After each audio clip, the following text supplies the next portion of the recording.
নুকে বলেন, রে উবাই, তুমি আমাকে একটু কোরআন শরীফ তিলাওয়াত করে শোনাও।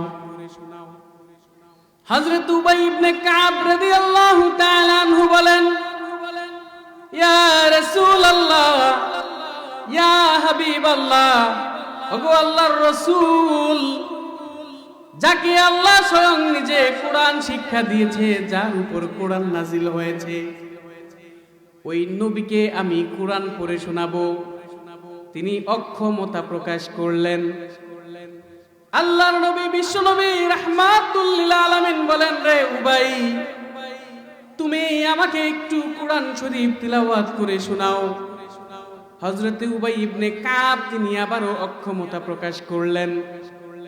এইভাবে একবার, দুইবার, তিনবার বলার পরে আল্লাহর নবী বিশ্ব নবী বলে, উবাই রে, মহান আল্লাহ রব্বুল আলামিন তোমার কাছ থেকে আমি নবীকে কোরআন শোনার জন্য বলেছে। হযরত উবাই ইবনে কাব রাদিয়াল্লাহু তাআলা আনহু বলেন, ওগো নবীজি, আল্লাহ যে আপনাকে আমার কাছ থেকে কোরআন শরীফ শোনার জন্য বলেছে, আল্লাহ কি আমার নামটা উচ্চারণ করেছে কিনা, মুখে বলেছে কিনা? হযরত নবী করিম বলেন, আল্লাহ রব্বুল আলামিন তোমার নাম নিয়ে বলেছে তোমার কাছ থেকে কোরআন শোনার জন্য। হযরত উবাই ইবনে কাব আনন্দে আত্মহারা হয়ে গেলেন। আমার জিন্দেগিতে আর কোনো চাওয়া পাওয়া নাই, আল্লাহ যে আমার মতো গুনাহগারের নাম মুখে উচ্চারণ করেছে। তো সাহাবী তার নামটা কেবল আল্লাহ মুখে উচ্চারণ করছেন আর উনি এত খুশি হয়ে গেছেন। তো যাদের ব্যাপারে আল্লাহ বলেন যে আমি তাকে ভালোবাসি, তার কি অবস্থা হবে? হযরত জাফর রাদিয়াল্লাহু তাআলা আনহু, আল্লাহর নবী বলে, রে জাফর, তোমার ভিতরে 4টা গুণ এমন আছে যে গুণগুলোকে আল্লাহ ভালোবাসে।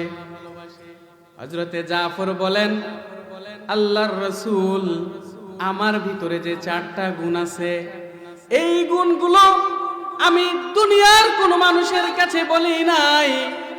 ওগো নবীজি, আপনি জানলেন কিভাবে? আল্লাহর নবী বলেন, রে জাফর, আল্লাহ রাব্বুল আলামিন আমাকে জানিয়ে দিয়েছে তোমার কাছে যে 4টা গুণের বিষয় আছে।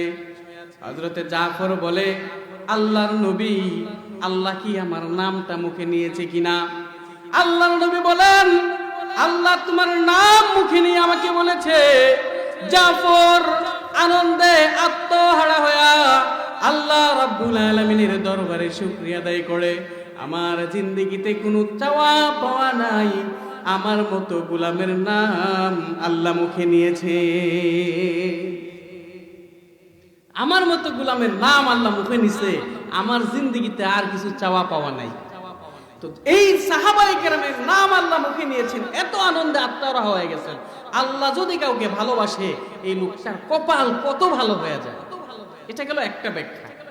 2 নাম্বার ব্যাখ্যা হলো, আল্লাহ রাব্বুল আলামিন যারা আল্লাহকে ভালোবাসবে, আল্লাহর উপরে ঈমান আনবে, নেক কাজ করবে, আল্লাহ তাআলা তাদেরকে দুনিয়াতে ভালোবাসার পাত্র বানায় দিবে। মানুষ তাদেরকে ভালোবাসবে, মুহাব্বত করবে।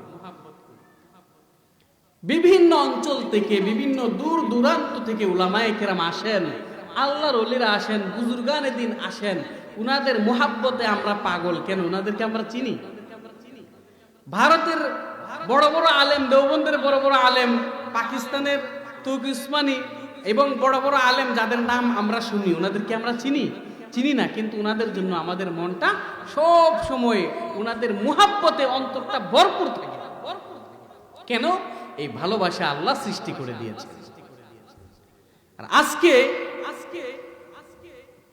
আমরা যদি আল্লাহ রাব্বুল আলামিনের বিধান অনুযায়ী চলতে পারি, আল্লাহ আমাদেরকে এরকম মাহবুবে খালায়েক বানিয়ে দেবেন।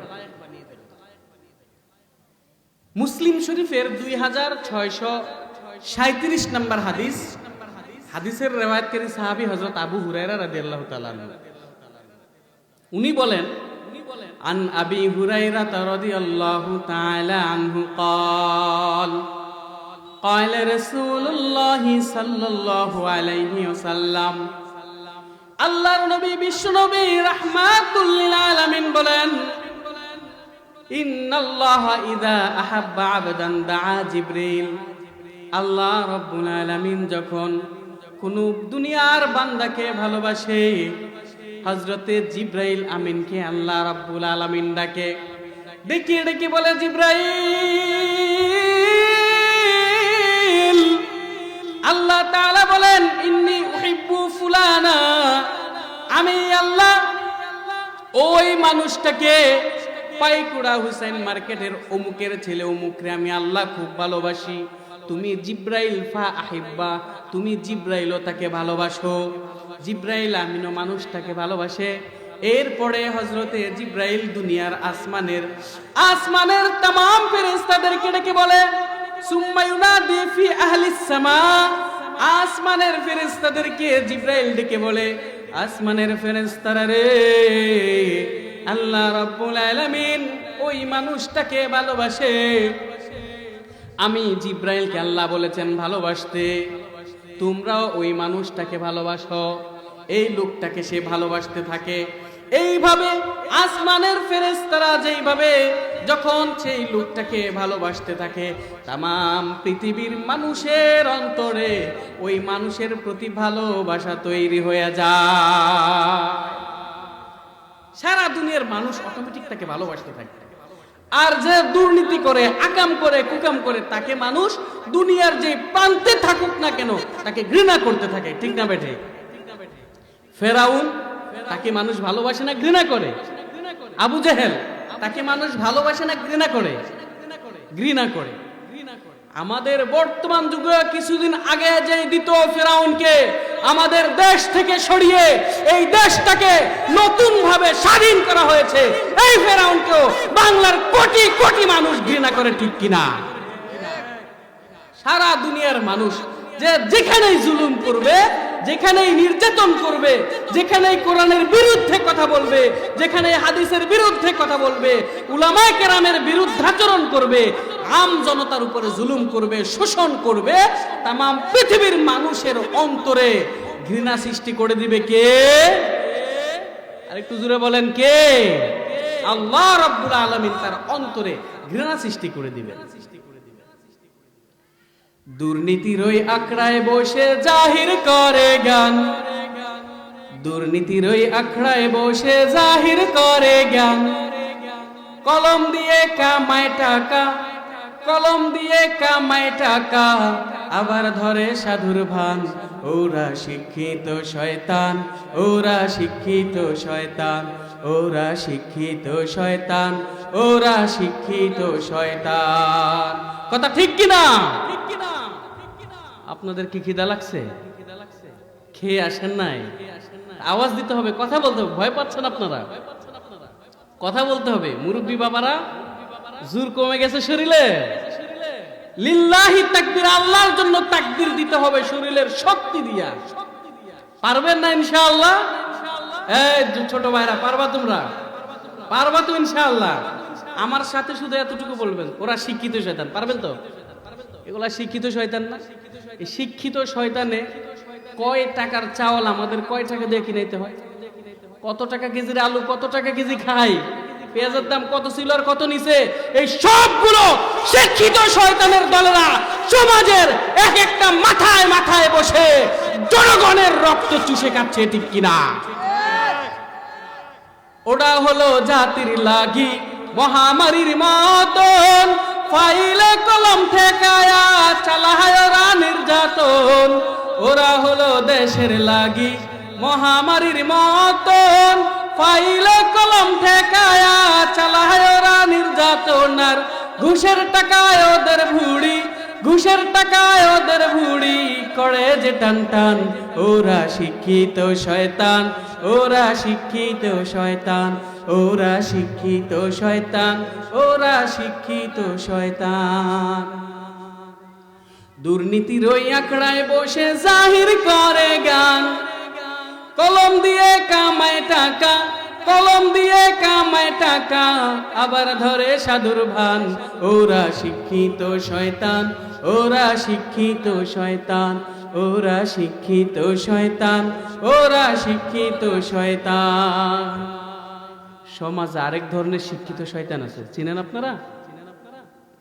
আমি 3টা দৃষ্টান্ত দেই, দিলে আপনারা বুঝবেন। 1 নাম্বার, মাথায় চুলের জট।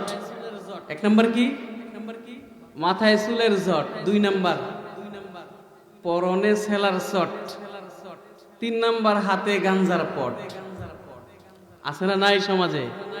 আছে না নাই? জোরে বলতে হবে। পীরগিরিয়ার মাজার পূজা চলছে দেশটা ভরিয়া, সেরে কি আর ভণ্ডামিতে দেশটা গেছে ভরিয়া। পীরগিরিয়ার মাজার পূজা চলছে দেশটা জুড়িয়া, সেরে কি আর ভণ্ডামিতে দেশটা গেছে ভরিয়া। আর গাঞ্জার খোলকে টান মারিয়া, গাঞ্জার খোলকে টান মারিয়া দেখায় খাজার শান। ওরা শিক্ষিত শয়তান, ওরা শিক্ষিত শয়তান, ওরা শিক্ষিত শয়তান, ওরা শিক্ষিত শয়তান। আমার ভাইরা, আমি বলতেছিলাম যে হাদিস শরীফের কথা, যখন আল্লাহ কোনো বান্দাকে ভালোবাসে, আল্লাহ তাআলা জিব্রাইল আমিনকে বলে দেন, জিব্রাইলও তাকে ভালোবাসে। জিব্রাইল আমিনের মাধ্যমে সামাম ফেরেশতা তাকে ভালোবাসে এবং দুনিয়ার মানুষও তাকে ভালোবাসতে থাকে। এই হলো ওই আয়াতের 2 নাম্বার ব্যাখ্যা। এখন আসুন আমাদের যে বিষয়টা, আল্লাহকে যদি আমরা ভালোবাসি, আমাদেরকে যদি আল্লাহ ভালোবাসে, আমাদের লাভ কি, ফায়দা কি? আল্লাহকে ভালোবাসতে, আল্লাহর ভালোবাসা পাইতে হলে আমাদের রাসূলকে ভালোবাসতে হবে। যখন রাসূলকে ভালোবাসবো তখন আমাদের লাভ কি, ফায়দা কি, জানার বিষয় আছে না? মুসলিম শরীফের 2639 নম্বর হাদিস, হযরত আনাস বিন মালিক রাদিয়াল্লাহু তাআলা আনহু riwayat করেন। عن أنس بن مالك رضي الله تعالى عنه قال جاء أعرابي إلى رسول الله صلى الله عليه وسلم। আল্লাহর নবী সাহাবী আনাস বিন মালিক রাদিয়াল্লাহু তাআলা আনহু বলেন, একদিন আল্লাহর নবী বিশ্বনবী রাহমাতুল লিল আলামিনের কাছে একজন গ্রামের মানুষ আসলো। কৃষক মানুষ, কথা বলার কোনো ঢং জানে না, সিস্টেম জানে না। আল্লাহর নবীর কাছে এসে বলে, ইয়া রাসূলুল্লাহ, ইয়া হাবিবাল্লাহ, আল্লাহর নবী গো, মাতা সা, কিয়ামত কবে সংঘটিত হবে? আল্লাহর নবী বলেন, কিয়ামত তো কবে সংঘটিত হবে এটা পরের বিষয়। আরে আমার সাহাবী, কিয়ামতের জন্য তুমি কি প্রস্তুতি নিয়েছো বলো। আল্লাহর নবী বলেন, মা আতাত তালাহা, তুমি কিয়ামতের কি প্রস্তুতি নিয়েছো? কিয়ামতের বিষয়ে যে আমাকে প্রশ্ন করলা, এটার কি বিষয়ে প্রস্তুতি আছে? ওই সাহাবী বললেন, ও নবীজি, আমি গরিব, দুনিয়ার হাউবাউ কিচ্ছু বুঝি না, বেশি আমল তো আমি করতে পারি নাই, তবে এতটুকু আমি বলতে পারি, ইন্নী উহিব্বুল্লাহ ওয়া রাসূলাহু, আমি আল্লাহ এবং তার রাসূলকে ভালোবাসি। সাহাবী উত্তর দিলেন, আমি আল্লাহ আর রাসূলকে ভালোবাসি। আল্লাহর নবী কি বললেন জানেন? আল্লাহর নবী বলেন, আনতা মা'মান আহবাবতা, ও সাহাবী, তুমি যে উত্তর দিয়েছো, কিয়ামতের ময়দানে আল্লাহ তাআলা তোমার হাসর ওই লোকের সাথেই করাবে যাকে তুমি ভালোবাসো। সুবহানাল্লাহ। এই হাদিস থেকে আমরা কি জানলাম? আমরা যদি আল্লাহর নবীকে ভালোবাসি, আমাদের হাসর কার সাথে হবে? কার সাথে হবে? রাসূলের সাথে হবে। তো রাসূলের সাথে যদি হাসর হয়, আর কোনো চিন্তা আছে? আর কোনো ভয় নাই। এই জন্য আল্লাহর নবীকে যদি আমরা ভালোবাসতে পারি, তাহলেই আল্লাহর ভালোবাসা আমরা পাবো। সূরা আল ইমরানের 31 নম্বর আয়াতে আল্লাহ তাআলা বলেন, কুল ইন কুনতুম তুহিব্বুনাল্লাহ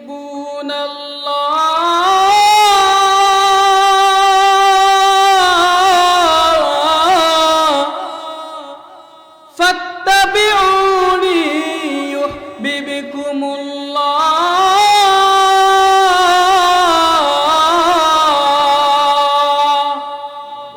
আল্লাহ রাব্বুল আলামিন বলেন, ও আমার নবী দুনিয়ার মানুষদেরকে বলেন, যারা আমি আল্লাহকে ভালোবাসতে চাই এরা যেন আপনি নবীর অনুসরণ করে আমি আল্লাহকে অটোমেটিক ভালোবাসা হয়ে যাবে।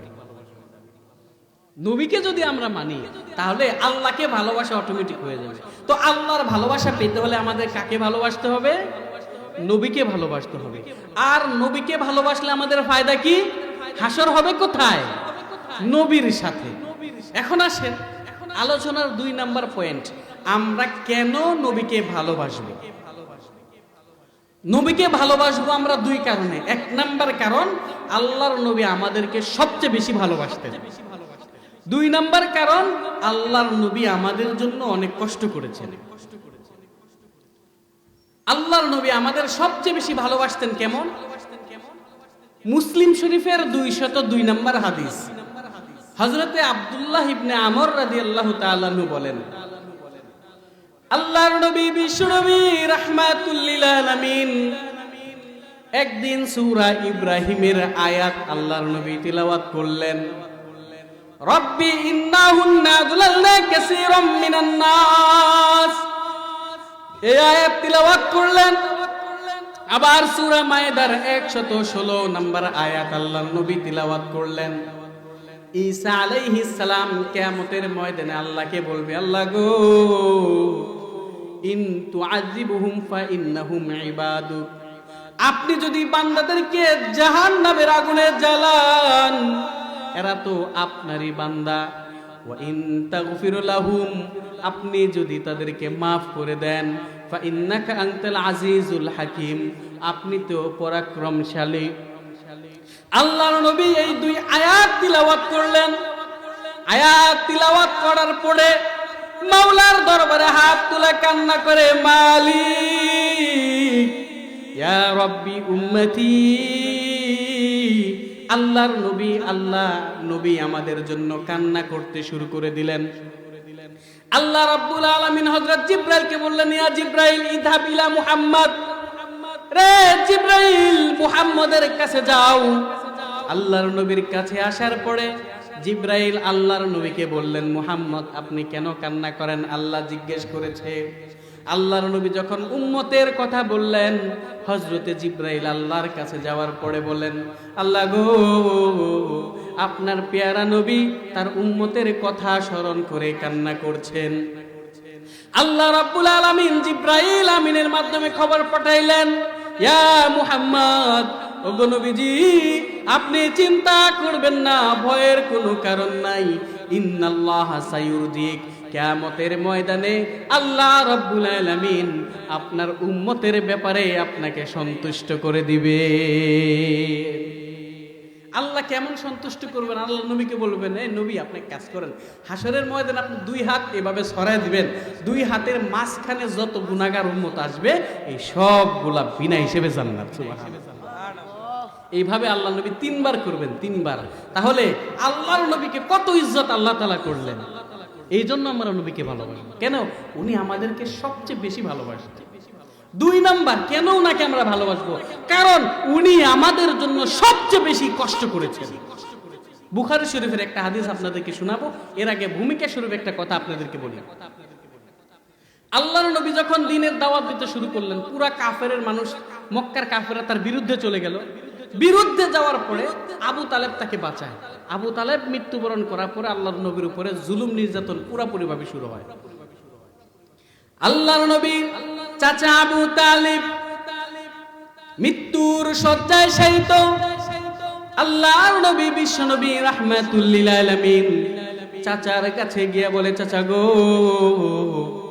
এখনো সময় আছে, আপনি বলেন লা ইলাহা ইল্লাল্লাহ, আপনি কালিমার দাওয়াত কবুল করে নেন। ওই দিক দিয়ে আবু লাহাব, আবু জেহেল আল্লাহর নবীর চাচার কাছে বসে থেকে বলতেছে, আবু তালিব তুমি কি তোমার বাপ দাদার ধর্ম ছেড়ে মৃত্যুবরণ করবা নাকি? আবু তালিব ওর কাছে আগে থেকে আবু জেহেল বসা, রাসূলকে ঘরে ঢুকার জায়গা দেয় না। আল্লাহর নবী দরজার সামনে দাঁড়ায় দাঁড়ায় চাচার সাথে কথা বলে, চাচা গো, অন্তত বলেন লা ইলাহা ইল্লাল্লাহ, তাহলে আমি যেন আপনার জন্য কিয়ামতের ময়দানে আল্লাহর কাছে সুপারিশ করতে পারি। কিন্তু আবু জাহেলের কথার কারণে আবু তালিব বেঈমান হয়ে মারা গেল। আবু তালিবের মৃত্যুর পরে আল্লাহর নবী ভারাক্রান্ত হইয়া অন্তরটাকে নরম করে আল্লাহ রাব্বুল আলামিনের দরবারে কান্দে, আল্লাহ গো, আমার এই চাচা আমাকে অনেক সহযোগিতা করেছে, আমার চাচা আমাকে অনেক সহযোগিতা করেছে, আমি তো আমার চাচার কোনো উপকার করতে পারলাম না। আমার চাচা কাফের হয়ে মৃত্যুবরণ করেছে। আল্লাহর নবী খুব কান্না করতে শুরু করে দিলেন। আমার আল্লাহ রাব্বুল আলামিন আয়াত নাজিল করে দিলেন, মুহাম্মদ ইন্নাকা লা তাহদি মান আহবাবতা। ওগো নবীজি, আপনি যাকে ভালোবাসেন তাকেই তো আপনি দ্বীনের দাওয়াত দিতে পারবেন না, তাকেই তো আপনি মুসলমান বানাইতে পারবেন না। ওয়ালাকিন্নাল্লাহ ইয়াহদি মান ইয়াশা, আল্লাহ যাকে চায় তাকে হেদায়েত দান করে। ওগো নবীজি, চিন্তা করবেন না, মন খারাপ করবেন না, আবু তালিবের কপালে ইসলাম ছিল না। এই আবু তালেবের মৃত্যুবরণ করার মাত্র 2 থেকে 3 মাস পরে খাদিজা মৃত্যুবরণ করেন। আল্লাহর নবীর একমাত্র স্ত্রী খাদিজা মৃত্যুর শয্যায় যখন শায়িত, চোখের পানিগুলো বেয়ে কান্দে আর কান্দে। ফাতিমা হযরতে খাদিজার কাছে গিয়ে বলে, মা গো, ও মা, এই অবস্থায় আপনি কেন কান্দেন গো মা? হযরতে খাদিজা বলেন, আমি 2 কারণে কান্দি। একটা কারণ হলো, আমি যখন দুনিয়া থেকে বিদায় হয়ে যাব, আল্লাহর নবী যখন দ্বীনের দাওয়াত দিতে বাহিরে যাবে, আল্লাহর নবীকে কে হেফাজত করবে? খাদিজা ছিল অনেক সম্পদশালী একজন নারী, অনেক সম্ভ্রান্ত একজন নারী। আল্লাহর নবী যখন দ্বীনের দাওয়াত দিত, আল্লাহর নবী যখন দাওয়াত দিতেন, দূরে হযরতে খাদিজা দাঁড়ায় থাকতো। কাফেররা দেখতো খাদিজা দূরে দাঁড়ানো, এই খাদিজার সামনে মুহাম্মদকে অপমান করা যাবে না, তার উপর আক্রমণ করা যাবে না, কিছু বলতো না। আল্লাহর নবী বিশ্বনবী রাহমাতুল লিল আলামিন দ্বীনের দাওয়াত দিয়ে কাফেরদের আক্রমণ সহ্য করে মনে কষ্ট ব্যথা নিয়ে যখন ঘরের ভিতরে আসতো, খাদিজা আল্লাহর নবীকে তার কোলের ভিতরে শুয়ায়া মাথায় হাত বুলায় দিত আর বলতো, ওগো নবীজি, কষ্ট নিবেন না গো নবী, আপনি আল্লাহর অনেক পছন্দের একজন মানুষ, আপনাকে আল্লাহ কখনো ব্যর্থ করবে না। খাদিজার এই নম্র এবং সুন্দর ব্যবহারের কারণে আল্লাহর নবীর মনটা খুবই ভালো হয়ে যেত। আল্লাহর নবী বিশ্বনবী রাহমাতুল লিল আলামিন, ওই খাদিজা অনেক সম্পদের মালিক ছিল। আল্লাহর নবী কান্দে, খাদিজা রে, আমার সাথে বিবাহের পরে তুমি তো ভালোভাবে পেট ভরে খানাও খাইতে পারো নাই। হযরতে খাদিজা বলে, ওগো নবীজি, আমার এই দুনিয়ার সম্পদ তো দূরের কথা, আপনারা হাসি মুখের সামনে আমি খাদিজার জীবনটারও কোনো মূল্য নাই। এই খাদিজা আল্লাহর নবীর অনেক উপকার করেছেন। ইনি বলতেছেন, আমি এই জন্য কান্দে, আমি মারা গেলে নবীকে দেখবে কে? আর 2 নাম্বার কারণ হলো, আমি যখন দুনিয়া থেকে বিদায় হয়ে যাব, কবরের ভিতরে আমাকে শুয়া দিবে। মুনকার নাকির আসলে আমাকে যখন সওয়াল করবে, আমি খাদিজা কি জবাব দিব?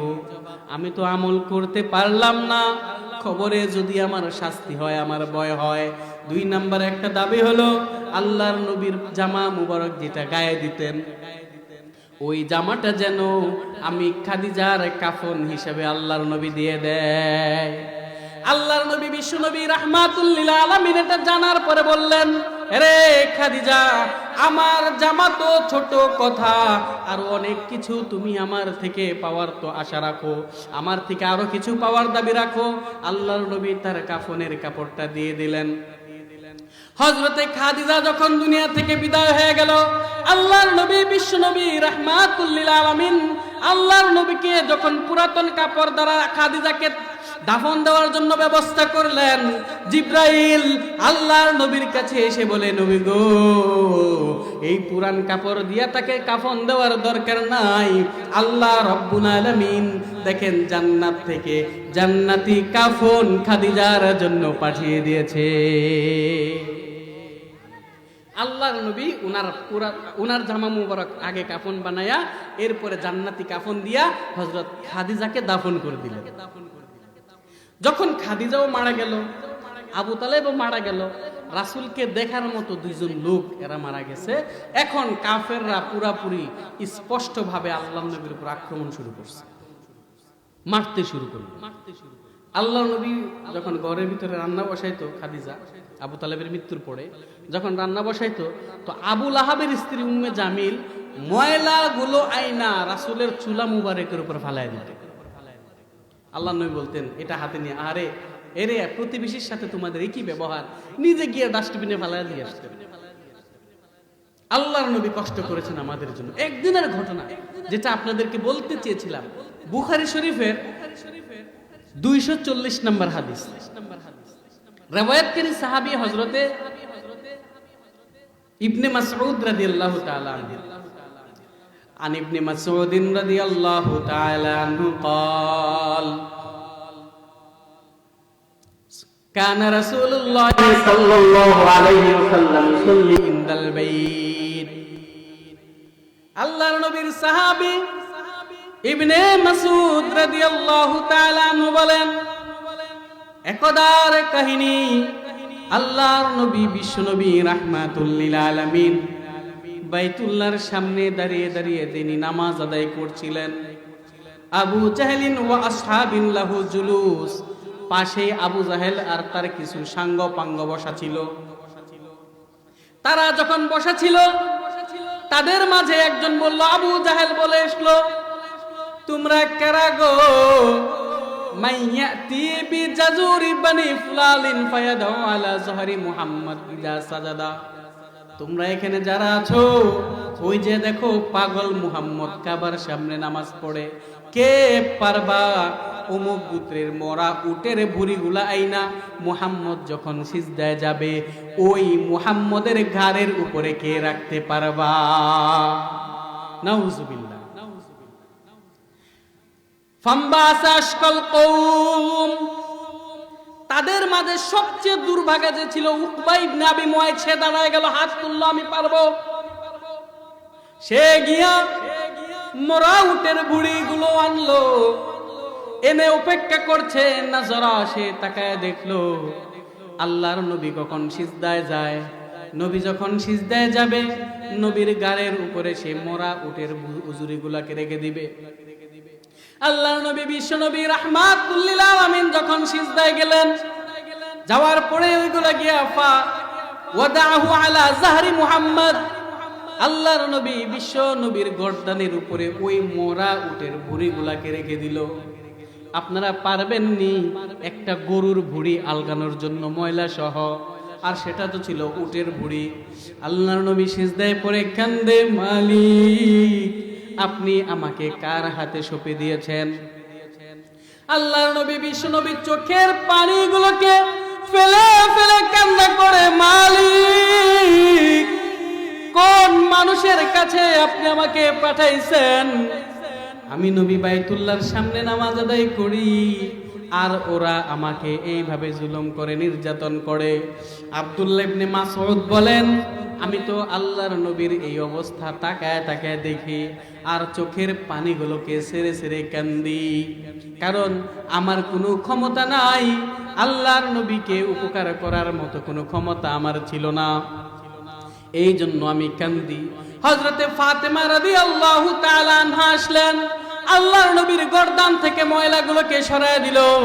আল্লাহর নবী বিশ্ব নবীর গর্দান থেকে ময়লা সরানোর পরে আল্লাহর নবী আল্লাহর কাছে হাত তুলে বলেন, আল্লাহ গো, এই আবু জাহেল উকবা শাইবা এই জালেমগুলোর ব্যাপারে তোমার দরবারে আমি বিচার দিলাম। হযরত ইবনে মাসউদ বলেন, আমি বদরের ময়দানে দেখেছি যেইগুলোর নাম আল্লাহর নবী বলেছেন সবগুলো কাফের অবস্থায় বদরের ময়দানে মৃত্যুবরণ করেছে। মদিনা যাইতে পারলাম না, মদিনা দেখতে পারলাম না, মদিনা যাইতে পারলাম না। আপনাদের সকলের মদিনায় যাওয়ার আশা আছে না নাই? আসে? হাত তুলে দেখান কার কার আছে। নাহলে বাজারে যারা বৈশা লস করতেছে এরা মনে করবে মাহফিলে কেউ নাই। আপনারা আছেন না নাই? লিল্লাহি তাকবীর, নারায়ে তাকবীর, দ্বীন ইসলাম। মদিনা যাইতে পারলাম না, এটা বলতে হবে। মদিনা নাম কত সুন্দর,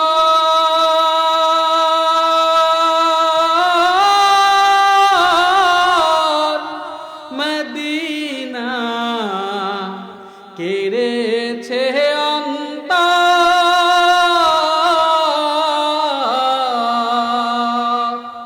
পাখির ন্যায় ডানা থাকলে যেতাম মদিনা, মদিনা যাইতে পারলাম না, মদিনা দেখতে পারলাম না। আল্লাহ তাআলা আমাদের সকলকে মদিনা যাওয়ার তৌফিক দান করুন। আর জোরে বলতে হবে আমিন। আমার ভাইরা, যে কথা আপনাদেরকে বলেছিলাম, আল্লাহর নবীকে আমরা ভালোবাসবো কয় কারণে? দুই কারণে। মনে রাখতে হবে কয় কারণে। এটাই আমরা যদি শিখতে পারি, শিখে যেতে পারি, এতটুকু কথা যদি আমরা জানতে পারি, হতে পারে এটাই আমাদের জন্য নাজাতের জরিয়া, এটাই আমাদের নাজাতের কারণ হইতে পারে। এই জন্য আমি আপনাদেরকে ইনশাআল্লাহ আল্লাহ তৌফিক দিলে বাকি আলোচনা সামনে করব। আমরা আজকে জানতে পারলাম সূরা মারিয়ামের 96 নম্বর আয়াত থেকে যারা ঈমান এনে আল্লাহকে ভালোবাসবে এর দুইটা ফায়দা। ঈমান এনে নেক কাজ করলে দুইটা লাভ, একটা আল্লাহ নিজে তাকে ভালোবাসবে, দুই নাম্বার কথা হলো, ব্যাখ্যা হলো, আল্লাহ তাআলা তাকে দুনিয়ার সবচেয়ে ভালোবাসার পাত্র বানিয়ে দেবে। এরপরে আমরা জানলাম যে আল্লাহকে ভালোবাসার একমাত্র মাধ্যম কি? রাসূলকে ভালোবাসতে হবে। কাকে ভালোবাসতে হবে? রাসূলকে। রাসূলকে ভালোবাসলে ফায়দা কি? হাসরটা কার সাথে হবে? রাসূলের সাথে আমাদের হাসর হবে। 3 নম্বর পয়েন্ট আমরা জানলাম রাসূলকে ভালোবাসবো কেন? দুই কারণে। 1 নম্বর কারণ রাসূল আমাদেরকে বেশি ভালোবাসতেন, 2 নম্বর কারণ আমাদের জন্য রাসূল সবচেয়ে বেশি কষ্ট করেছেন। আল্লাহ তাআলা এই কথাগুলো আমাদেরকে বুঝে কোরআন হাদিসের উপর উলামায়ে কেরামের তত্ত্বাবধানে থেকে আমল করার তৌফিক দান করুন। আমিন। ওয়া আখিরু দাওয়ানা আলহামদুলিল্লাহি রাব্বিল আলামিন। আসসালামু আলাইকুম ওয়া রাহমাতুল্লাহি ওয়া বারাকাতুহু। শুকরিয়া হযরতকে অত্যন্ত গুরুত্বপূর্ণ আলোচনা পেশ করার জন্য। তার আগে আমি বলবো এলাকার সকল ধর্মপ্রাণ মুসলমান ভাইদেরকে বলছি, আমাদের ভিতরে আমাদের মাঝে একজন অলরেডি আলোচনা করে ফেলেছেন। একে সকলে আমাদের ভিতরে আমাদের মাহফিল আলোচনা করবেন। এই জন্য সকলকে উদারতা আহ্বান জানাচ্ছি। আমরা যারা এখনো এদিক সেদিক ঘোরাফেরা করছি